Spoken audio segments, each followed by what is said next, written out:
చేస్తున్న ప్రధానమైన విమర్శ సొంత అన్నను వెనుపోటు పొడిచారు అని. సక్రమంగా ఉండుంటే తెలుగుదేశం టికెట్ ఆయనకే ఉండేది.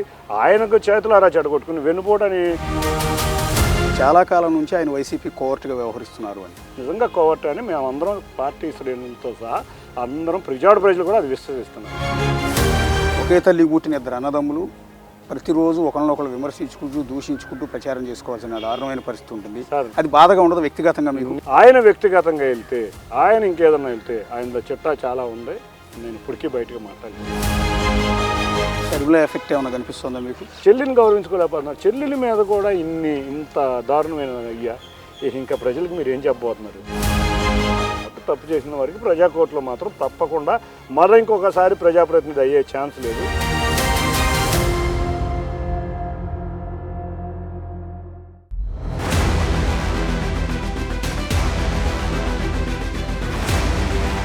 Bezawada TDP parliament incharge Kesineni Chinni ప్రస్తుతం మనకు అందుబాటులో ఉన్నారు. చిన్ని గారు, ఎలక్షన్ మూడు స్టార్ట్ అయిపోయింది.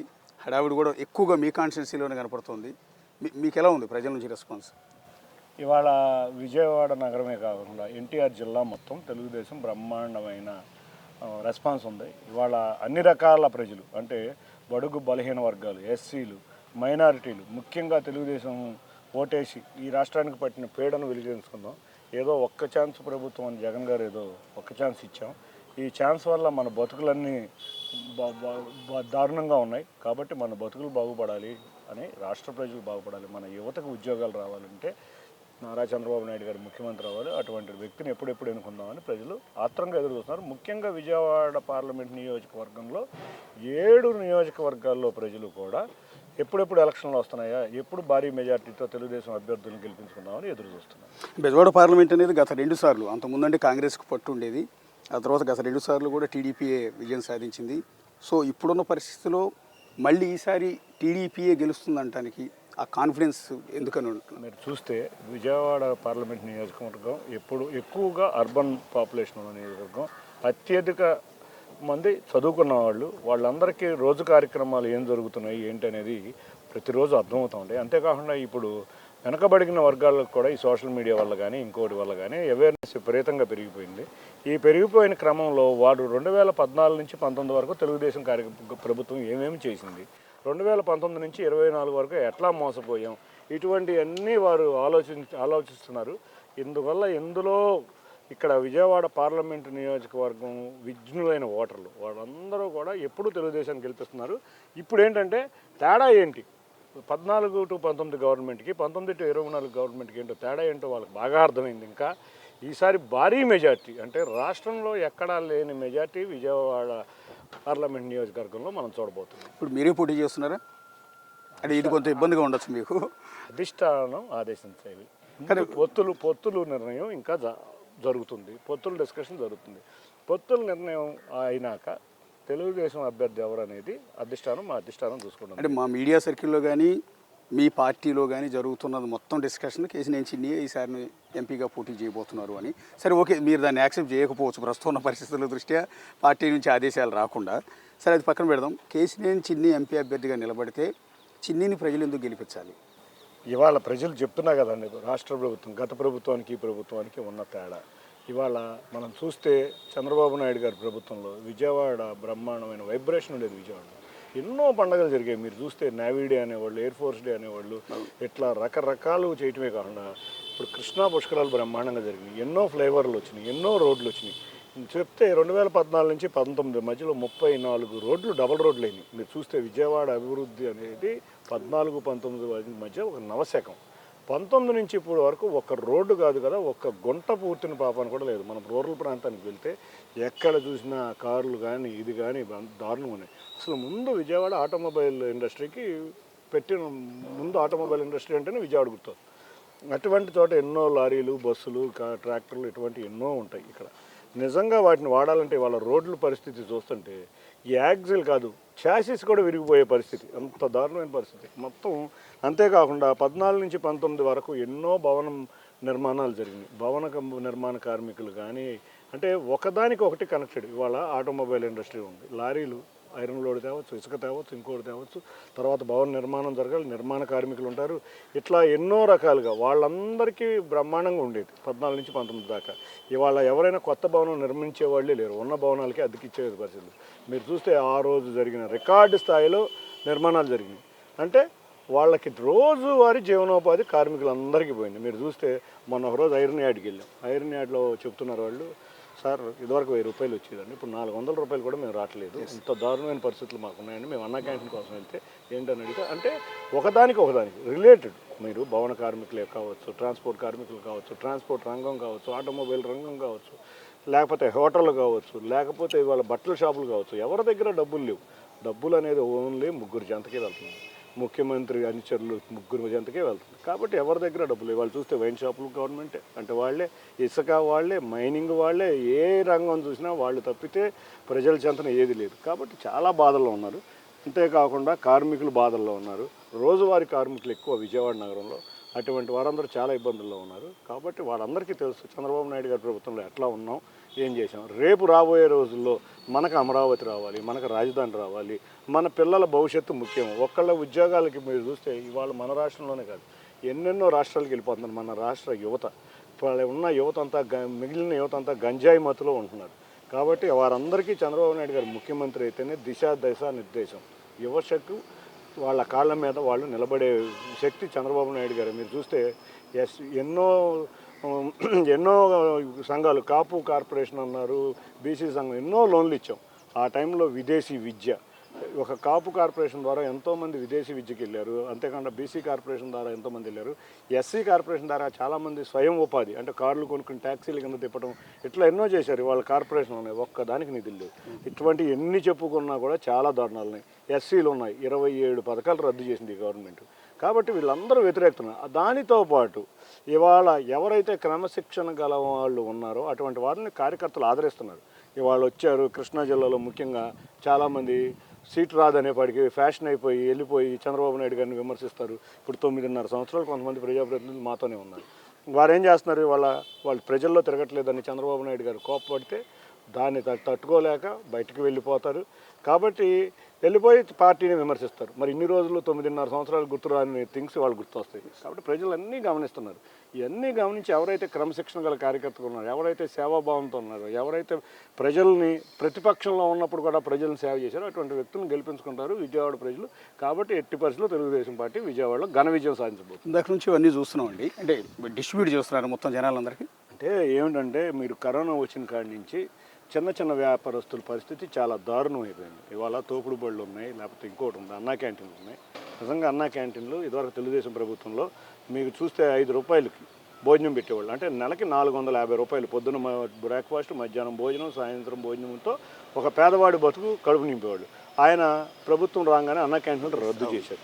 రద్దు చేయగానే మా పార్టీ అధినేత ఒక పిలిపించారు, మనం వచ్చేదాకా పార్టీ తరఫున నడపండి, రాగానే ప్రభుత్వంలో అన్నా క్యాంటీన్లు ఓపెన్ చేస్తాం. దాని వైజ్గా విజయవాడ పార్లమెంట్ నియోజకవర్గంలో మీరు చూస్తే 6 అన్నా క్యాంటీన్లు పెట్టాం. దాదాపు రోజు 2000 మందికి మేము అన్నా క్యాంటీన్ల ద్వారా భోజనం సరిపడా చేస్తాం. ఈ వ్యాన్ ద్వారా మొత్తం 6 కాన్స్టిట్యున్సీస్కి వెళ్తుంది. ఇక్కడ సెంట్రల్ కిచెన్ కూడా ఒకటి పెట్టాం. ఈ వ్యాన్లో దాదాపు ఒక్కొక్క వ్యాన్లో దాదాపు 400 మందికి దాదాపు 6 వ్యాన్లు ఉన్నాయి. దాదాపు సుమారు 1800 నుంచి 2000 మంది వరకు అన్నా క్యాంటీన్లు ఇది ఉంటుంది. అంటే ఇక్కడ ఫుడ్ మొత్తం ప్రిపేర్ చేసి ఆయా కాన్స్టిట్యున్సీకి పంపిస్తారండి. ఇక్కడ ఫుడ్ ప్రిపరేషన్ అంటే మీరు చూస్తే ఏదో పులిహారలో ఇటువంటివి చేయం. హోటల్ భోజనం అంటే 2 కూరలు, వేడి కూరలు, చట్నీ, రసం, సాంబారు, మజ్జిగ పంపిస్తాం. అవి కూడా హాట్ ప్యాక్స్లో పెట్టి పంపిస్తాం. ఫ్రీగా మొత్తం ఉచితంగా రోజు 1800 మందికి అన్నా క్యాంటీన్ల ద్వారా 6 నియోజకవర్గాలకి మేము పంపిస్తున్నాం. ఏంటంటే 6 కాన్స్టిట్యున్సీ. ఇది మీ పార్లమెంట్ అంటే 7వది జగ్గైపేట. ఇప్పుడే ఒక చోట 2 సార్లు పంపిస్తున్నాం. ఒక జగ్గైపేట, నందిగామ మాత్రం అక్కడ ఉన్న వ్యక్తులు పెట్టుకున్నారు, మిగతా అన్నీ మేమే పంపిస్తున్నాం. కానీ 6 చోట్ల పంపిస్తున్నాం. అంటే ఒక చోట 2 వ్యాన్లు వెళ్తున్నాయి. ఈ వ్యాన్లన్నీ కూడా 3 వ్యాన్లు ఫుడ్ తీసుకుని వెళ్ళిపోతాయి. అంటే ఒకవేళ జగన్ అన్నా క్యాంటీన్లు మూసేసినా ప్యారలల్గా మీరు నడుస్తున్నారు ప్రతిరోజు విజయవాడలో. అంటే ఇవాళ ఒక వార్డుకి వెళ్తే రేపు 2వ వార్డు, అట్లా విజయవాడ నగరం మొత్తం. ఇప్పుడు విజయవాడ వార్డులో ఈస్ట్ నియోజకవర్గం ఉంది, 21 కాన్స్టిట్యున్సీలు ఉన్నాయి. ఈ 21 కాన్స్టిట్యున్సీలో పేద ప్రజలు బాగా నివసించేది 12 ప్రాంతాలు. ఆ 12 ప్రాంతాల్లోనూ ఒకరోజు ఒక ప్రాంతం అంటే అట్లా 12 ప్రాంతాలు 12 రోజుల్లో కవర్ చేస్తాం. ఇట్లా అన్నా క్యాంటీన్ ద్వారా వెళ్తాయి. ఇప్పుడు ఏమైందంటే మీరు చూస్తే కరోనా తర్వాత చిన్న చిన్న వ్యాపారస్తులు బాగా దెబ్బతిన్నారు, ఆర్థికంగా దెబ్బతిన్నారు. అటువంటి వారి కోసం వాళ్ళు స్వయంగా వ్యాపారం చేసుకోవడానికి మా వంతు సాయంగా ఇటువంటి బళ్ళు మొత్తం 7 నియోజకవర్గాల్లోనూ ఇస్తున్నాం. ఇదే కాకుండా ఇక్కడే చాలా బళ్ళు కనపడుతున్నాయి మొత్తం. ఇప్పుడు ఈ వారంలో ఈ 2 రోజుల్లో ఇవ్వాల్సింది కంటిన్యూస్గా ఈ ప్రాసెస్ ప్రతి వారము ఒక్కొక్క కాన్స్టిట్యున్సీలో ఉంటుంది. మీరే ఐడెంటిఫై చేసి పిక్ చేస్తాం, మేమే పిక్ చేసుకుంటాం. ఎవరైతే నిశ్చితి ఉందో, ఓకే, ఎవరికైతే నిజమైన సాయం అందాలో అటువంటి వారందరికీ, ఎవరైతే బాగా ఇబ్బందుల్లో లైఫ్ బాగా ఇబ్బంది పడుతున్నారో వాళ్ళందరినీ మేమే పిక్ చేసుకుని మా ఇన్ఛార్జీల ద్వారా మేము పిక్ చేసుకుని మా క్యాటర్ ద్వారా ఇప్పుడు ఉన్నాయి వార్డులో మా వార్డు ఇన్ఛార్జ్ ఉంటుంది. ఆ వార్డు ఇన్ఛార్జి అక్కడ ఉన్న వార్డులో అన్ని వార్డులకి ఇస్తాం. అట్లా ఏ పార్టీ అయినా సామాన్య ప్రజలు మా కార్యకర్తలు ఎట్లాగో వీటిలో ఎవరు తీసుకున్నది లేదు. మేము ఎక్కువ ఇచ్చింది ప్రజలకి, ఎందుకంటే కష్టంలో ఉన్న ప్రజలకి. అంతేకాకుండా మేము మెడికల్ క్యాంపులు పెడుతున్నాం. ఇప్పుడు రేపు ఒక మెడికల్ క్యాంప్ ఉంది 1 టౌన్లో. ఓకే, మెడికల్ క్యాంపుల్లో మేము చేసేది ఏంటంటే అత్యంత ఖరీదైన క్యాన్సర్ వైద్యం. ఓకే, ఒక్కొక్క టెస్ట్కి 23,000 రూపాయలు అవుతుంది. ఓకే, ఆ 23 రూపాయల క్యాన్సర్ వైద్యాన్ని మనం ఉచితంగా అందజేస్తాం. అంతేకాకుండా అన్ని కార్పొరేట్ హాస్పిటల్ నుంచి డాక్టర్స్ ఉంటారు. ఇప్పుడు కార్పొరేట్ హాస్పిటల్లో వైద్యం పేదవాడికి అందదు కాబట్టి అన్ని ఇక్కడ విజయవాడలో ఉన్న ప్రముఖ హాస్పిటల్లో ప్రతి డిపార్ట్మెంట్ నుంచి డాక్టర్స్ ఉంటారు. దాదాపు మేము 10 రోజులు క్యాంప్ ఉందన్నట్టు అవేర్నెస్ చేస్తాం. ప్రజలకు కూడా క్యాంప్ ఉండాలని ఐడియా ఉండాలి కాబట్టి ఇప్పుడు అవేర్నెస్ ఈ ప్రిపేర్ చేస్తున్నదంతా కూరగాయలు కటింగ్, లోపల కుకింగ్. సరే, ఇక్కడ మొత్తం కర్రీస్ కావచ్చు, రైస్ కావచ్చు, మొత్తం ప్రిపేర్ చేసి ప్యాక్ చేసి ఆ వెహికల్స్ ద్వారా కాన్స్టిట్యున్సీకి పొద్దున్న 4 నుంచి స్టార్ట్ జరుగుతూనే ఉంటుందండి. 4 నుంచి 12:30 దాకా జరుగుతూనే ఉంటుంది. ఇప్పుడు లాస్ట్ దాంట్లోకి వచ్చారు వీళ్ళు. అన్నీ ప్రిపరేషన్ చేసి ఇలా ఎన్నాళ్ళ నుంచి పెడుతున్నారండి భోజనం? దాదాపు 1.5 సంవత్సరం నుంచి. పోయినసారి మే 28 రామారావు గారి శత జయంతి ఉత్సవాల సందర్భంగా స్టార్ట్ చేసాం. ఇది మా రైస్ ఇవన్నీ ఇక్కడ కుక్ అవుతాయి. అంతా హైజీనిక్గా ఉంటుంది. మీరు చూస్తే అట్లా హైజీనిక్గా ఉంటుంది. కుకింగ్ అంతా కూడా నీట్గా ఉంటుంది. ఇది సెంట్రల్ కిచెన్ అన్నిటికీ. 4ంటికి అయితే కానీ 11ంటికి ఎండ్ అవుతుంది. ఓకే, 4ంటి నుంచి మొదలవుతుంది. ఇది మొత్తం 6 నియోజకవర్గాలకి ఇక్కడే వంట చేయాలి. మొత్తం ఇదే కిచెన్లో. అంటే తిరువూరు నియోజకవర్గంలో ఏంటంటే కాంట్రాక్ట్ ఇచ్చి ఉన్నది, అక్కడ లోకల్గా వాళ్ళు సప్లై చేస్తారు. లోకల్లో సప్లై ఇచ్చేసాం. మిగతా 5 మాత్రం ఇక్కడ నుంచి. ఇప్పుడు ఫర్ ఎగ్జాంపుల్ ఇక్కడ నుంచి జగ్గయ్యపేట వెళ్ళాలండి, 100 కిలోమీటర్లు. జగ్గయ్యపేట అదే చెప్పాను కదా, వాళ్ళు పెట్టుకున్నారని. విజయవాడ సిటీలో 4, మైలవరం, తిరువూరులో అక్కడే వెంట పెట్టుకున్నారు. మైలవరం ఏంటంటే విజయవాడకు దగ్గర కాబట్టి ఇక్కడ నుంచి వెళ్తాం. ఇబ్రహీంపట్నం కానీ, జక్కంపూడి కాలనీ కానీ, లేకపోతే కొండపల్లి ప్రాంతం కానీ. మళ్ళీ మైలవరం ఊర్లో ఇంకో అన్న క్యాంటీన్ అవుతుంది. అది ఉమాగారి ఆధ్వర్యంలో అక్కడ సపరేట్. అంటే మైలవరం కాన్స్టిట్యున్సీలో 2 అన్న క్యాంటీన్, నేను నడిపేది ఒకటి. కానీ Vijayawada east, west, central, Mylavaram, Tiruvuru. Okay, already మొదలు పెట్టినట్టున్నారండి ప్రిపరేషన్ అంతా కూడా. ఫుడ్ రిపేర్, చిన్న బాయిలర్ రిపేర్ ఉందని మాన్యువల్గా చేస్తున్నారు. లేకపోతే అవన్నీ రైస్ అయితే కూరలా పప్ప. మామూలుగా రైస్ అయితే మాత్రం బాయిలర్స్లో. ఏదో స్టార్ హోటల్లో చేసినట్టు హెయిర్కి క్యాప్లు పెట్టుకోవడం, అంటే నీట్నెస్. అందరూ ఎంత శుభ్రంగా ఉంటారండి. వాళ్ళు పొద్దున ఎన్నింటికి వస్తున్నారండి మీరు? 4ంటి నుంచి చేస్తారు. ఎన్నింటికి అవుతుంది పని? 12ంటికి అవుతుంది. అది అంత శ్రమ చేస్తూ ఉంటారు వాళ్ళు. పాపం ఏ రోజు మానరు. మా అదృష్టం అది. ఎందుకంటే వచ్చిన వాళ్ళందరూ వాళ్ళు కూడా సేవ చేయాలని, వాళ్ళు ఉద్యోగంతో పాటు వాళ్ళు సేవ చేస్తున్నారు. తప్పకుండా వాళ్ళందరూ లేకపోతే మేము లేము. మీ అందరికీ థ్యాంక్ యూ. అంటే బేసిక్గా అండి ఇక్కడ మిమ్మల్ని అడిగేది ఏంటంటే, ఇప్పుడు అధికారంలో ఉన్నారనుకోండి, అది అక్రమార్జనో సక్రమార్జనో వాళ్ళకి ఆదాయం ఉంటుంది. వాళ్ళు ఇట్లాంటి క్యాంటీన్లు నడిపిన అర్థం ఉంది. మీరు ఇప్పుడు అధికారంలో లేరు, ఫస్ట్ టైం పోటీ చేస్తున్నారు. స్టోర్స్ అండి, ఇదంతా మీకు బడ్జెట్ కదా, చాలా అమౌంట్. దీనికి ఎంత ఫండింగ్ తీసుకురావద్దా? ఒక విషయం, మా నాయకులు వాళ్ళు చెప్పిన థింగ్, ప్రజలకి ప్రతిపక్షంలో ఉన్న అధికారంలో ఉన్న మనం సేవ చేయాలి. ఈ సేవ చేసే కార్యక్రమంలో మా నాయకులను ఆదర్శం చూడండి. మీరు రామారావు గారు కుటుంబం కానీ, చంద్రబాబు నాయుడు గారి కుటుంబం కానీ మీరు చూస్తే ఇవాళ క్యాన్సర్ బాధితులకి ఎంతమందికి అక్కడ బసవతారకం ట్రస్ట్ ద్వారా ఎంతో ఖరీదైన వైద్యాన్ని అతి తక్కువలో, లేకపోతే అసలు చేయలేని వాళ్ళకి చేస్తున్నారు. ఎన్నో బాలకృష్ణ గారి ఆధ్వర్యంలో. అంతేకాకుండా మీరు భువనేశ్వర్ గారిని చూస్తే ఎన్ని స్కూల్స్ అండి ఎన్టీఆర్ ట్రస్ట్ మీద. ఎక్కడ ప్రకృతి విపత్తు వచ్చినా కూడా ఆవిడ ముందుండి నేనున్నాను అని ఆవిడ వెళ్ళి అక్కడ ఆ రోజు ఆదుకుంటమే కాకుండా రోజు స్కూల్స్లో కానీ, మీరు ఎన్టీఆర్ బ్లడ్ బ్యాంక్ కానీ, ఇటువంటివన్నీ ఎన్టీఆర్ ట్రస్ట్ ద్వారా జరుగుతున్నాయి. ఏ రాజకీయ పార్టీకి అంత సిస్టమ్ లేదు. అటువంటి సిస్టమ్ ఉన్న పార్టీ, ఆ నాయకుల ఆదర్శమే మేము. సరే, మేము మాకు తోచిన విధంగా పార్టీ అధికారం వచ్చేదాకా మనం సంపాదించుకున్న దాంట్లో ఎంతో కొంత ఖర్చు చేద్దాం అనుకున్నాం, చేసాం. కాబట్టి మాకు మా పార్టీ అధికారంలోకి వచ్చేదాకా ఈ అన్నా క్యాంటీన్లు, అంతేకాకుండా మెడికల్ క్యాంపులు ఇటువంటివన్నీ చేస్తున్నాం. మీరు ఇంకోటి కూడా జరిగింది, మొన్న ఈ ప్రాంతంలో కిడ్నీ బాధితులు ఎక్కువగా ఉన్నారు. మీరు ఏ కొండూరు మండలంలో చూస్తే కిడ్నీ బాధితులు చాలామంది ఉన్నారు. వాటర్లో సిలికాన్ కంటెంట్ వల్ల ఆ కిడ్నీ బాధితులు ఎక్కువ మంది ఉన్నారు. ఆ వారికి కూడా మేము మొత్తం ఐడెంటిఫై చేసాం. 368 మంది వచ్చారు. డయాలసిస్ పేషెంట్లు 45,000 మంది వచ్చారు. డయాలసిస్ పేషెంట్లకు ఆర్థిక సహాయం చేయడం జరిగింది. అట్లాగే కిడ్నీ బాధితులకి 3 నెలలకు సరిపడా మందులు, పౌష్టికాహారం ఇవ్వడం జరిగింది. ఎందుకంటే వాళ్ళు ఎక్కువగా ఎస్టీలు, ట్రైబ్స్, వాళ్ళకి పాపం భాష కూడా సరిగ్గా రాదు. అటువంటి బాగుంది చాలామంది. ఇటువంటి సేవా కార్యక్రమాలన్నీ చేసుకుంటా ప్రజాసేవలో నేను వెళ్తున్నాను. ఓకే అండి, ఇదంతా మీరు ఏం చేయాలనుకుంటున్నారు, ఏం చేశారన్నది పాలిటిక్స్ ఇప్పటివరకు డిస్కస్ చేసి ఒకసారి మీ పర్సనల్ వ్యవహారాన్ని, సేవా కార్యక్రమాలే ఒకసారి మీ పర్సనల్ వ్యవహారానికి వద్దాం. బేసిక్గా ఇప్పుడు మీ మీద మీ అన్నయ్య, తోడబుట్టిన అన్నయ్య, లేకపోతే వైసీపీ నాయకులు, లేకపోతే మీ పార్టీలో ఉన్న కొంతమంది మీ మీద చేస్తున్న ప్రధానమైన విమర్శ సొంత అన్నని వెన్నుపోటు పొడిచారు అని, దాన్ని యాక్సెప్ట్ చేస్తారు? వెన్నుపోట దేనికి వెన్నుపోటు అండి? అంటే సేవా కార్యక్రమం చేయొద్దంటానికి ఆయన ఉన్నా అంటే నేను ఏమన్నా పార్టీ మీటింగ్లోకి వెళ్ళాను? ఆయన తిట్టాడు. నేను ఈ రోజు కూడా మా అన్నను విమర్శించింది లేదు. రెండోది నేను సేవా కార్యక్రమాలు చేసుకుంటూ వెళ్తా. సేవా కార్యక్రమాలు ఏంటి? తెలుగుదేశం పార్టీతో కలిసి చేసుకుంటూ వెళ్తున్నా. దాన్ని వెన్నుపోటు ఎట్లా అంటారు? నేను ఆయన కోసం చాలా త్యాగాలు చేశాను, ఏ రోజు బయటికి పెట్టలేదు. ఎందుకంటే కుటుంబ వ్యవహారం పబ్లిక్లోకి రాకూడదని అనుకున్నాను. నా సేవా కార్యక్రమాలు నేను చేసుకుంటూ వెళ్తున్నా. అంతేగాని నేను ఎవరో లేడీస్ మీద కేసులు పెట్టలా, మా కుటుంబ వ్యవహారాలను నేనైతే రోజు రోడ్డుకు తీసుకురాలా. ఆయన తీసుకొచ్చి దారుణంగా ఇంట్లో కూర్చున్న ఆడవారి మీద కూడా కేసులు పెట్టారు. నేను వెన్నుపోటు పొడిచినట్ట, ఆయన వెన్నుపోటు పొడి. వ్యాపారంలో కూడా గత 20 సంవత్సరాల నుంచి ఆయన వెన్నుపోటు పొడుస్తూనే ఉన్నాడు. అయినా నేను ఏ రోజు చెప్పుకోలేదు. నా మానాన్ని నేను వెళ్ళాను. ఆయనకి ఎప్పుడు అవసరం ఉన్నా 2014లో కానీ 2009లో ఆయన చిరంజీవి పార్టీలో చేరినప్పుడు కూడా వ్యక్తిగతంగా పార్టీలో నేను చేరలేకపోయినా వ్యక్తిగతంగా ఆయనకి సపోర్ట్ చేసుకుంటూ వచ్చాను. ఎందుకంటే యాజ్ అ వ్యక్తి కింద చేయాలి, కుటుంబంలో వ్యక్తి కింద చేశాను. కానీ కొన్ని రోజుల్లోనే చిరంజీవి గారిని వెన్నుపోటు పొడిచి తెలుగుదేశంలోకి వచ్చారు. సరే, తెలుగుదేశం మంచి పార్టీలోకి వచ్చారు, మేమందరం కోరుకునే పార్టీ, మా కుటుంబం మొదటి నుంచి ఉన్న పార్టీ అని చెప్పి మేమందరం ఆదరించాం. 2014లో కూడా మా మధ్య విభేదాలు ఉన్నా అన్నిటినీ మర్చిపోయి ఆయన గెలుపు కోసం కృషి చేసిన వ్యక్తి. ఆయన ఎంత కష్టపడో ఆయనకు డబల్గా నేను బ్యాక్ ఎండ్లో కష్టపడిన వ్యక్తి. ఇక్కడ విజయవాడ ప్రజలందరికీ అది తెలుసు. కానీ మళ్ళీ 2014 అధికారంలోకి రాగానే నేను ఏ రోజు కూడా ఆయన షాడోలో ఏ రోజు లేను. ఎక్కడ కూడా మీరు కాదు కదా, విజయవాడ ప్రాంత ప్రజలు కూడా తెలుసు. 19లో మళ్ళీ అధికారం పోయినాక మళ్ళీ చంద్రబాబు నాయుడు గారు అవసరం, ఈ రాష్ట్రానికి చాలా అవసరం ఉందని తెలిసి అటువంటి వ్యక్తికి నా చిరు సహాయం చేద్దామనే కోరికతో నేను సేవా కార్యక్రమాలు మొదలుపెట్టాను. ఏ రోజన్నా ఈ సేవా కార్యక్రమాలు చేసిన విషయంలో నేను ఎవరిని విమర్శించలేదు.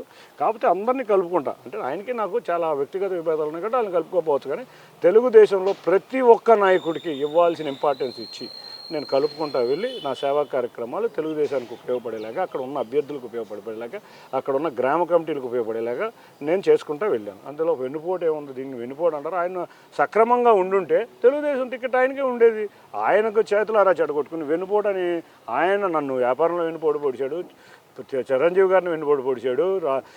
2 సార్లు ఎంపీ పదవి ఇచ్చి ఆయన అత్యున్నత స్థాయిలో తీసుకెళ్ళి మా కుటుంబాన్ని ఎక్కడో పెట్టిన చంద్రబాబు నాయుడు గారిని ఆయన వెన్నుపోటు పొడిచి ఇంకా 2 నెలల ఎలక్షన్ ఉండగా ఆయన సరిగ్గా ప్రజల్లో ఉండలేక చంద్రబాబు నాయుడు గారు విజయవాడకి అది చేయలేదు, ఇది చేయలేదు. మరి ఎందుకు 2014 నుంచి 19 వరకు నువ్వే ఎంపీవి చేయకపోతే అప్పుడే 2సారి సీట్ తీసుకోకూడదు కదా?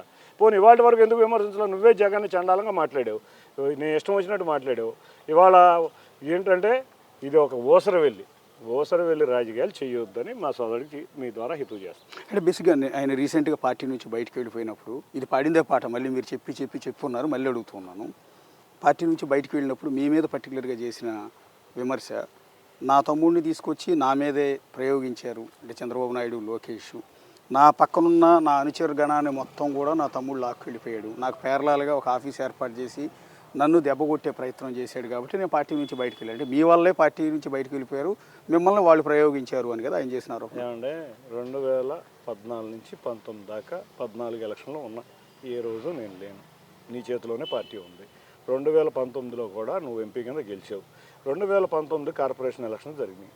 ఆ రోజు శ్వేత నామినేషన్ వేసినప్పుడు నేను దగ్గర ఉండి శ్వేత వెంబటం ఉండి వాళ్ళ నామినేషన్ వేయించి నేను పార్టీ కోసం తిరిగి మళ్ళీ శ్వేత ఎలక్షన్ టైంలో తిరుగుదాం అనుకున్నా. ఆయన రావద్దు అన్నాడు. నేను వెళ్ళిపోయాను హైదరాబాద్. నేను వెళ్ళిపోతే నువ్వు అసమర్థుడు అయితే పార్టీ నా దగ్గరికి వస్తుంది. నువ్వు సమర్థుడివి అయితే పార్టీ నా దగ్గరికి ఎందుకు వస్తుంది? నువ్వు అసమర్థుడివి, నువ్వు ఎవరిని గిట్టుబాటు అవ్వవు. మన కార్పొరేషన్ ఎలక్షన్లో అందరూ శత్రువులే, ఒక్క ఇన్ఛార్జితో నీకు పడదు, ఒక్కరిని గౌరవించరు. ముఖ్యంగా మీరు చూస్తే సరే ఇన్ఛార్జీలను గౌరవించకపోతే సామాన్య వ్యక్తులను గౌరవించరు. మీరు మధ్య చూస్తే నందిగామ జగ్గపేట పర్యటనలో తెలుగుదేశం పార్టీలో ఉన్నప్పుడే ఆఖరికి చిన్న చిన్న జర్నలిస్టులు పాపం నందిగామలోను స్ట్రింగర్లు కానీ జర్నలిస్టులు కానీ ఎంత జీతం ఉంటుందో మీకు తెలియదు. నిజంగా వాళ్ళు చాలా నిరుపేదలు. అటువంటి వారిని కూడా నువ్వు బిర్యానీలు కమ్ముడు పోతాడంటావు. నీ వ్యక్తిత్వం చిన్న చిన్న వారిని గౌరవించడం నేర్చుకో. నీ వ్యక్తిత్వం అక్కడే అర్థమవుతుంది. నువ్వు ఎప్పుడు మీ అమ్మాయి శ్వేత చేసిన కామెంట్ ఒకటి ఉందండి. యాక్చువల్లీ మా బాబాయ్ పోటీ చేయాలి అనుకుంటే ఆయనకి ఇంట్రెస్ట్ ఉంటే అటు గుంటూరు ఎంపీ ఖాళీగా ఉంది, నరసరావుపేట ఎంపీ స్థానం ఖాళీగా ఉంది, ఏలూరు ఎంపీ స్థానం ఖాళీగా ఉంది. కేవలం మా నాన్న మీద దాడి చేయాల్సిన అవసరం ఏంటి? నేను ఏ రోజు వారి నాన్నగారి మీద దాడి చేయలేదు, వారే నా మీద చేశారు. గత 2 సంవత్సరాల నుంచి అనరాని మాటలు, చాలా చండాలమైన మాటలు, ఎక్కడ వినకూడని మాటలు అని అన్నాడు. కానీ నేను ఏ రోజు మీడియా ముందే అన్నారు, నేను ఏ రోజు కూడా నేను శృతి తప్పలేదు. ముందు వారి నాన్నగారికి చెప్పమనండి, నేను ఏ రోజు నుంచుంటానని అనలేదు. చంద్రబాబు నాయుడు గారు నాని గారిని నుంచున్నా పెట్టినా నేను సపోర్ట్ చేస్తాను, అది నా వ్యక్తిగతం, నేను ఏ రోజు సపోర్ట్ చేయలేదని ఆయన చంద్రబాబు నాయుడు గారిని విమర్శించి, లోకేష్ను విమర్శించి, ఆఖరికి లోకేష్ గారు పుట్టిన అబ్బాయి దేవాంశను కూడా విమర్శించే స్థాయికి వెళ్ళిపోయి అసలు వారికి ఒక వ్యక్తిత్వం ఉందా? అసలు నీకు 2 సార్లు ఎంపీ ఇచ్చి ఇవాళ నువ్వు ఎన్నో అప్పులు అయిపోయావు. 2014లోనే అప్పులు అయిపోయావు. అయినా కూడా చంద్రబాబు నాయుడు గారు నిన్ను ఒక స్థాయిలో నిల్చోబెట్టారు. అటువంటి స్థాయి ముందు వారి కుమార్తెకి మా అమ్మాయికి నేను చెప్పాల్సింది ఏంటంటే, నేను ఈరోజు తప్పు చేయలేదమ్మా, నువ్వు సరిగ్గా సిరీస్ ఆఫ్ ఇన్సిడెంట్స్ తెలుసుకో, నీకు తెలుసు, నీ మైండ్లో తెలుసు, నీకు అన్నీ తెలుసు. కానీ ఏదో ప్రెస్ ముందుకు వచ్చావు కదా అని ఏది పడితే అది చెప్పొద్దు. క్లియర్గా చెప్తున్నాను, తప్పు చేసిందంతా నాని గారే. ఆయన మీరు అందరూ చూస్తున్నారు, బహిరంగానే చూస్తున్నారు కదా, నేనేం దాచుకోలే. ఏ రోజు బహిరంగానే జరుగుతున్న విషయాలే. కాబట్టి మీకు కూడా తెలుసు నేను తప్పు చేశానో లేదో. కాబట్టి తప్పు చేసిన వారికి ప్రజాకోర్టులో మాత్రం తప్పకుండా మరో ఇంకొకసారి ప్రజాప్రతినిధి అయ్యే ఛాన్స్ లేదు. ఎందుకంటే ఇవాళ మనం చూస్తే రేవంత్ రెడ్డి గారు ఉన్నారు, అంతేకాకుండా సీతక్క ఉంది. పార్టీలో విభేదించవచ్చు, వారు వెళ్ళిపోయారు. చక్కగా పార్టీ నాయకుడిని పొగుడుతా, నాకు ఈ పార్టీ రాజకీయ భిక్ష పెట్టింది అని వారు ఎంతో పొగుడుతారు. వారు ముఖ్యమంత్రి అయ్యారు. వాళ్ళు నిజంగా చూస్తే వారి స్థాయి ఎంత, వారి స్థాయి ముందు మన స్థాయి ఎంత. అటువంటి వ్యక్తులు ఎంత గౌరవం ఇస్తారండి చంద్రబాబు నాయుడు గారికి? అసలు అదే తీసేయండి. ఈ మధ్య నిన్న కాకుండా మొన్న కృష్ణదేవరాయలు నీ తోటి ఎంపీ, ఆయన వైసీపీలోంచి బయటకు వచ్చాడు, తెలుగుదేశంలోంచి కాదు. అక్కడెక్కడన్నా అధినాయకుడిని విమర్శించింది ఉందా? నాకు పడట్లేదు, నాకు నచ్చట్లేదు వచ్చాను. నువ్వు అట్లాగే వెళ్ళు, అంతేగాని నువ్వు నీ తప్పులన్నీ పెట్టుకుని మా నాయకుడిని విమర్శించి ఏదో జగన్ దగ్గర ముప్పు పొందాలనుకున్నావా? నిన్ను జగన్ అనేవాడు ఆల్రెడీ లెక్క చేయటం మానేశారు. మొన్న అంబేద్కర్ విగ్రహం దగ్గరే చూసాం. నిన్న మొన్న విజయసాయి రెడ్డి వెనకమాల మీరు చూస్తే అందరు ఎమ్మెల్యేలు అవి అందరూ ఉంటే వాళ్ళకి చివరి వరుసలో నువ్వు నుంచున్నావు. ఆఖరికి విజయసాయి రెడ్డి దగ్గర కూడా లేదు. నువ్వు ఒక ఎమ్మెల్యేకి అనుచరుడు అయిపోయావు. నువ్వు ఎంపీ స్థాయిలో లేవు. మా పార్టీలో నీకు బ్రహ్మాండమైన స్థాయి, చంద్రబాబు నాయుడు గారు పక్కన కూర్చునే స్థాయి నుంచి నువ్వు నీ విమర్శలు నీ దీనివల్ల దిగజారిపోయి ఒక ఎమ్మెల్యేకి అనుచరుడు. ఆ ఎమ్మెల్యే కూడా కాదు, ఎమ్మెల్యే ఇన్ఛార్జికి, తూర్పు నియోజకవర్గ ఇన్ఛార్జికి అనుచరుడు అయిపోయావు. ఎవరైనా అవ్వచ్చు. ఇవాళ మొన్న చూస్తే అంబేద్కర్ గారి విగ్రహం దగ్గర జగన్ నీ మొహం వెంక చూడలేదు. అంటే నీకు తెలుసుకో, చంద్రబాబు నాయుడు గారు నీకు మొన్న చూస్తే దుర్గుడిలో వీడియో వచ్చింది, నానిగారు ఎక్కడ ఉన్నారు రండి అని చెప్పి అంత గౌరవించిన వ్యక్తిని నువ్వు విమర్శిస్తున్నావంటే నీకు బుద్ధి ఉందా లేదా నాకు అర్థం కాదు. అంటే బేసిక్గా గత కొద్ది కాలంగా కేశినేని నాని పార్టీ కంటి ముట్టనట్టుగానే ఉంటున్నారు. పార్టీ పైన కొన్ని బహిరంగ విమర్శలు, చంద్రబాబు నాయుడు గారి ఫోటోని పార్టీ కార్యాలయం తీసి బయట పెట్టడం కావచ్చు, ఢిల్లీలో బొకే ఇవ్వబోతూ ఉంటే గల్లా జయదేవ్ తీసుకొచ్చి బొకే ఇస్తే దాన్ని పక్కకి నెట్టేయటం, ఈ ఇన్సిడెంట్స్ అన్నీ కూడా చూస్తున్న తరుణంలో రీసెంట్గా మీ పార్టీకి సంబంధించిన ఒక నేత చేసిన ఆరోపణ, చాలా కాలం నుంచి ఆయన వైసీపీ కోర్టుగా వ్యవహరిస్తున్నారు అని. దాన్ని మీరు విజయవాడ తెలుగుదేశం నాయకులు, ప్రజలు, విజయవాడ ప్రజలు దాన్ని గట్టిగా విశ్వసిస్తున్నారు. ఎందుకంటే నేనేదో చేశాను అన్నారు కదా, ఆయన బొకే చేసినప్పుడు నేను లేను, లేకపోతే చంద్రబాబు నాయుడు గారిని విమర్శించినప్పుడు నేను లేను, నగరపాలక మున్సిపాలిటీ కార్పొరేషన్ ఎలక్షన్స్ అప్పుడు నేను లేను, విజయసాయిరెడ్డి ఇంటికి భోజనానికి పిలిచినప్పుడు నేను లేను, రోజు వైవి సుబ్బారెడ్డితో కాల్ డేటా చూస్తే వైవి సుబ్బారెడ్డితో టచ్లో ఉంటారు, అంతేకాకుండా పెద్దిరెడ్డి రామచంద్రారెడ్డితో టచ్లో ఉంటారు, మిథున్ రెడ్డితో టచ్లో ఉంటారు, మీరు భవనేష్తో టచ్లో ఉంటారు.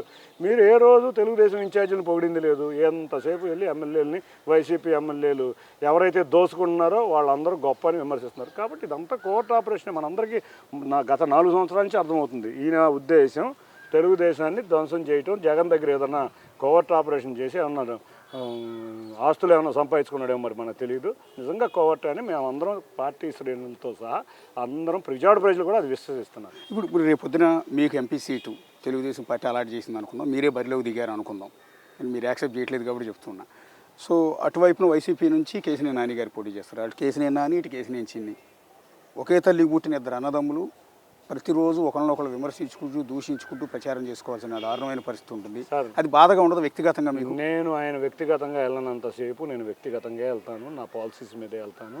సపోజ్ చంద్రబాబు నాయుడు గారు నేను అభ్యర్థిని కనుక ప్రకటిస్తే నేను పాలసీస్ మీద, చంద్రబాబు నాయుడు గారికి ప్రభుత్వం గతంలో చేసిన విషయాల మీద, జగన్ ప్రభుత్వం 2019 చేసిన దారుణాల మీద, మేము ప్రభుత్వంలో రాబోతే మేము చేసే కార్యక్రమాల మీదే మేము మా దృష్టి పెడతాం. ఆయన వ్యక్తిగతంగా వెళ్తే, ఆయన ఇంకేదన్నా వెళ్తే, ఆయనలో చిట్టా చాలా ఉంది. నేను ఇప్పటికీ బయటకు మాట్లాడలేదు. నేను నా గౌరవం భంగం కలిగించను, కుటుంబ గౌరవాన్ని తగ్గించను. నీకు అర్థమవుతుందో లేదో, కుటుంబం అంతా నా వెనకమాలు ఉంది అంటే ఇంకా ఇంతకన్నా దారుణమైన పరిస్థితులు మీరు అర్థం చేసుకోండి. నేనైతే ఆ కుటుంబ వ్యవహారాన్ని బయట పెట్టను. ఆయన నోరు అదుపులో పెట్టుకున్నంతసేపు ఆయన చంద్రబాబు నాయుడు గారిని విమర్శిస్తే నేను కూడా విమర్శిస్తాను, చంద్రబాబు నాయుడు గారిని విమర్శిస్తాను. అంతేగాని కుటుంబ వ్యవహారాలు ఉంచను. కానీ ఆయన హద్దు దాటితే ఇవాళ ఆయన దారుణమైన పరిస్థితి ఎదురు చూడాల్సి వస్తుంది. ఇప్పుడు గత ఎన్నికల్లో చూస్తేయండి, బెజవాడ ఎంపీగా టీడీపీ తరఫున నానిగారు ఒక్కరే గెలిచారు. ఆ పార్లమెంటు పరిధిలో ఉన్న 7 కాన్స్టిట్యున్సీలు ఓడిపోయారు ఎమ్మెల్యేలు. కాదు తప్పు. గద్దె రామ్మోహన్ రావు గారు ఓకే గద్దె రామ్మోహన్ గారు గెలిచారు. మిగిలిన 6 ఆల్మోస్ట్ ఓడిపోయారు. అది కూడా చాలా హైయెస్ట్ మెజార్టీతో వైసీపీ వాళ్ళు గెలిచినట్టున్నారు.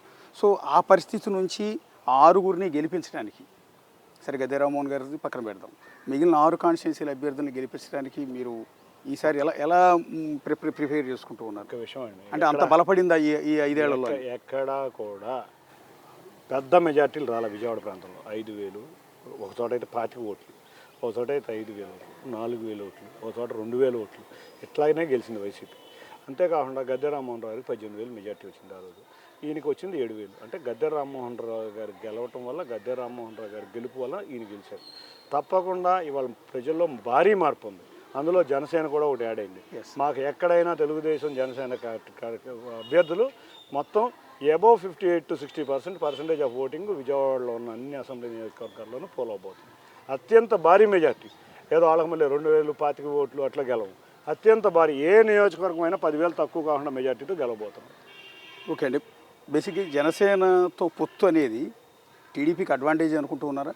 అంటే కొన్ని చోట్ల ఏమవుతుందంటే రేపు పొద్దున సీట్లు ఇవ్వాలి, విజయవాడ వెస్ట్ ఉంది, జనసేన నుంచి ఆ సీట్ అడుగుతున్నారు. అనివార్య పరిస్థితుల్లో టీడీపీ త్యాగం చేయాలి కదా అలాంటి చోట? ఒక్కటండి, మా రాష్ట్ర నాయకులు ఇద్దరు, పవన్ కళ్యాణ్ గారు కానీ చంద్రబాబు నాయుడు గారు కానీ ఒకే ఆలోచనతో ఉన్నారు. జగన్ని పారదోలాలి, రాష్ట్రం అభివృద్ధి చేయాలి, రాష్ట్రం అభివృద్ధి అని. దానికి జనసేన వారు త్యాగం చేయాలి, తెలుగుదేశం వారు త్యాగం చేయాలి. ఆ త్యాగాలకు అందరం సిద్ధంగా ఉన్నాం. మేము ఆల్రెడీ మానసికంగా అందరూ మా నాయకులు ప్రిపేర్ అయిపోయి ఉన్నారు. అది వెస్ట్ అడుగుతారా, ఇంకో కాన్స్టిట్యున్సీ అడుగుతారా, అవన్నీ అధినాయకులు చూసుకుంటారు. ఆల్రెడీ మేము అందరం కూడా ఎవరిని నుంచోబెట్టినా భారీ మెజార్టీతో, అక్కడ జనసేన అభ్యర్థి అవ్వచ్చు, తెలుగుదేశం అభ్యర్థి, ఇండివిజువల్ అభ్యర్థులు కాదు. అందుకే మేము కూడా ఉమ్మడి మేనిఫెస్టో రిలీజ్ చేస్తున్నాం. అభ్యర్థులు కూడా ఉమ్మడి అభ్యర్థులు భారీ మెజారిటీతో ఎక్కడున్నా ఇదివరకట్లాగా కాదు. ఇవాళ జనసేన తెలుగుదేశం కార్యకర్తలు ప్రతి నియోజకవర్గంలోనూ ఎక్కడికి వెళ్ళినా కలిసికట్టుగా పనిచేస్తున్నాయి. ఏదో 1-2 చోట్ల లేకపోయినా సర్దుకుంటాయి, వెంటనే సర్దుకుంటున్నాయి. కాబట్టి తప్పకుండా భారీ మెజార్టీతో 2 పార్టీ అభ్యర్థులు గెలవబోతున్నారు. చివరిగా ఒక ప్రశ్న ఏంటంటే, వైఎస్ఆర్ కాంగ్రెస్ పార్టీలో ఈ ఎమ్మెల్యే అభ్యర్థుల్ని లేకపోతే ఎంపీ అభ్యర్థుల్ని ట్రాన్స్ఫర్ చేయటం, ఒక చోట నుంచి ఇంకో చోటకు మార్చడం, లేకపోతే కొంతమందిని దాదాపు తప్పించేయటం, ఇదంతా మీకేమైనా ప్లస్ అయ్యే అవకాశం ఉంటుందా? సార్, ఇవాళ వాళ్ళ ఎమ్మెల్యేలకి, ఎమ్మెల్సీలకి, ఎంపీలకి అందరికీ అర్థమైపోయింది, ఇది మునిగిపోయే నావా. మనం ఇక్కడ ఉండటం కన్నా వేరే పార్టీలో తీసుకుంటే మన రాజకీయ భవిష్యత్తు బాగుంటుందని అనుకుంటున్నారు. ఇప్పుడు ఇక్కడ విజయవాడలో వెస్ట్లో పనికిరాని చెత్త వచ్చి విజయవాడ సెంట్రల్లో పెడితే బంగారం అయిపోద్ది. చెత్తే, ఎక్కడైనా చెత్తే. అసలు ముందు ప్రజలు కోరుకుంటుంది ఏంటంటే ఎమ్మెల్యేలను మార్పు కాదు, జగన్ను మార్చాలని కోరుకుంటున్నారు. కాబట్టి అది అసలు పెద్ద చెత్త అక్కడ ఉంది. ఆ ముఖ్యమంత్రిని మారిస్తే తప్పితే ప్రజలు సాటిస్ఫాక్టరీ లెవెల్స్ లేవు. ఏదో ఎమ్మెల్యేలు మారిస్తే సాటిస్ఫాక్టరీ అవుతుందని మీరు అనుకుంటుంటే ఆ చెత్త ఎక్కడైనా చెత్త, ఇక్కడైనా చెత్త. వీటిలన్నిటికన్నా పెద్ద చెత్త అది నాయకత్వం. ఆయన్ని మార్చాలని కోరుకుంటున్నారు. మేము కూడా పార్టీలో ఎవరిని పడితే వాళ్ళు హడావుడిగా చేసుకునే ఉద్దేశం లేదు. మేము కనుక ఓపెన్ చేస్తే వాళ్ళ కృష్ణానదికి వరద వచ్చినట్టు, ఫ్లడ్ వచ్చినట్టు మొత్తం మా పార్టీలోకి వచ్చింది. ఎవరైతే నిజంగా ప్రజాసేవ చేయబోతున్నారో, ఎవరైతే మంచి రాజకీయ నాయకుడని ప్రజలు విశ్వసిస్తున్నారో, ఎప్పుడూ ప్రజల చెంతన ఉన్నారో అటువంటి వారు ఒకళ్ళిద్దరిని మా పార్టీ నాయకత్వం కూడా ఆలోచిస్తుంది. అక్కడ ఉన్న నాయకులు కూడా బాగా కష్టపడుతున్నారు. కాకపోతే కొన్ని తప్పదు, త్యాగాలకి మనం తప్పదు. అంటే 1-2 నియోజకవర్గాల్లో ఉంటుంది, అది కూడా ఎక్కువ నియోజకవర్గాల్లో ఉంటుందని మేము అనుకోవట్లేదు. షర్మిల ఎఫెక్ట్ ఏమైనా కనిపిస్తుందా మీకు? అంటే ఆ పార్టీకి ఎఫెక్టే ఉంటుంది ఖచ్చితంగా, మీ మీద కూడా, మీ పార్టీ మీద కూడా ఆ ప్రభావం కనిపిస్తుంది సార్. షర్మిల ఎవరు? రాజశేఖర రెడ్డి బిడ్డ. ఏంటి ఆవిడ చేసిన తప్పు? ఆవిడ జగన్ గారి కోసం జైల్లో ఉన్నప్పుడు పాదయాత్ర చేయటం ఆవిడ తప్ప. అంతేకాకుండా పాదయాత్ర కాకుండా నిరంతరం జగన్ గెలవాలని కోరుకుంటాం తప్ప. ఆవిడ నిన్న ఇచ్చిన స్టేట్మెంట్ చూస్తే చాలా బాధ అనిపించింది. ఒక ఆడబిడ్డని నా ఆస్తి పోయినా పర్వాలేదు, రాష్ట్రం కోసం రాజన్న రాజ్యం రావాలని నేను జగన్ కోసం కృషి చేశాను అని అంది. అటువంటి వ్యక్తిని కూడా ఇవాళ నిన్న చూస్తే సోషల్ మీడియాలో ఎంత దారుణమైన వ్యాఖ్యలు అంటే, వారి తల్లిని వారు గౌరవించుకోలేకపోతున్నారు.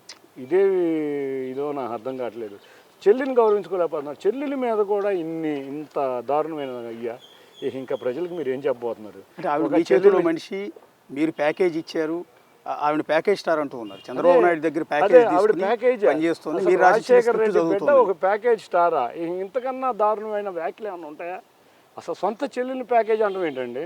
పోనీ ఆ ప్యాకేజ్ ఏదో మీరే ఇవ్వండి, పోనీ మీ దగ్గరే ఉంటుంది కదా. ఆవిడ నిజంగా ప్యాకేజ్ స్టార్ అయితే డబ్బులు లేవు ఆవిడ దగ్గర. ఆవిడ రాజశేఖర రెడ్డి సంపాదించిన దాంట్లో సమాన ఆస్తి హక్కే అడుగుతుంది, కానీ నువ్వు సంపాదించిన అక్రమ ఆస్తులు ఆవిడ కోరుకోవట్లేదు. అదే నువ్వు ఇవ్వలేకపోతున్నావు, దానికి ప్యాకేజ్ స్టార్ అంటే ప్యాకేజ్ స్టార్ నువ్వా ఆవిడ? అసలు మాట్లాడటానికి ఏమన్నా సిగ్గుందా? నీ సొంత చెల్లెల్ని ప్యాకేజ్ స్టార్ అంటావా? అంటే డబ్బులకు లొంగిపోయే వ్యక్తి, అంటే రాజశేఖర రెడ్డి బిడ్డ డబ్బులకు లొంగిపోయే వ్యక్తి. అసలు నీ తండ్రిని వ్యక్తిత్వాన్ని నువ్వు చంపుతున్నావు, నీ తల్లి వ్యక్తిత్వాన్ని చంపుతున్నావు, ఆడబిడ్డ నీ ఇంటి ఆడపడుచు వ్యక్తిత్వాన్ని చంపుతున్నావు. ఆడపడుచు కన్నీళ్ళు చూడొచ్చా మనం? అసలు మన ఇంటికి ఎంత దారుణం. మనం అందరం హిందూ సమాజంలో మనం అనుకునేది ఏంటి? ఆడబిడ్డని ఎప్పుడు ఏడిపించకూడదు. అటువంటి ఆడబిడ్డని వ్యక్తిత్వం లేని వ్యక్తిగా చిత్రీకరిస్తున్నారు. అందుకే ఇవాళ ముందుగా ప్రజలే కాదు, ఆడపడుచులందరూ నీకు తగిన శాస్తి చెప్పబోతున్నారు. తప్పకుండా నీకు ఇవాళ 175 నియోజకవర్గాల్లో నువ్వు ఓడిపోబోతున్నావు. పులివెందుల్లో కూడా ఓడిపోబోతున్నావు. ఆశ్చర్యకరమైన రీతిలో రిజల్ట్ రాబోతున్నాయి. 165 నియోజకవర్గాల్లో అయితే తప్పకుండా జనసేన తెలుగుదేశం ఉమ్మడి అభ్యర్థులు గెలబోతున్నారు. పులివెందులో కూడా నువ్వు ఓడిపోతున్నావు. గంటాపదంగా చెప్పు. అట్లీస్ట్ మీ ఇంటి ఆడపడుచుని గౌరవించుకో, వాడిని కన్నీటి పెట్టించొద్దు, ఆవిడని ప్యాకేజ్ స్టార్ అనొద్దు. ఆ డబ్బులు ఏమన్నా ఇవ్వాల్సి వస్తే నేను ఆస్తి పంచు. ఆవిడ అది కూడా అడగట్ల, నా ఆస్తి అవసరం లేదు. రాజశేఖర రెడ్డి రాజకీయ వారసత్వం ప్రజలకు కావాలి. రాజశేఖర రెడ్డి ప్రజల చెంతనే ఉండేవాడు. జగన్ ఏ రోజు ప్రజలను కలిసిన పాపాను పోలేదని తీవ్ర విమర్శలు చేస్తున్నారు. వాటికి సమాధానం చెప్పి, అంతేగాని ప్యాకేజ్ స్టార్లు వారు అడిగిన ప్రశ్నలు తప్పించుకుని రకరకాల విచిత్ర వ్యాఖ్యలు చేయటం, ఆవిడని అవమానపరచడం తగ్గించాలని నేను కోరుకుంటున్నాను. అది బెస్ట్ గారు, అది బెస్ట్. చాలా టైం ఇచ్చారు మాకు. Thank you. అది Bezawada Telugu Desam party parliament incharge, పోటీ చేయబోయే అభ్యర్థి కూడా. సో ఆయనతో నేనే ఎంపీ కార్యక్రమం. మరొక నాయకుడితో మరొక నియోజకవర్గం నుంచి మళ్ళీ కలుగుతాం. అంతవరకు signing off. This is Ashok.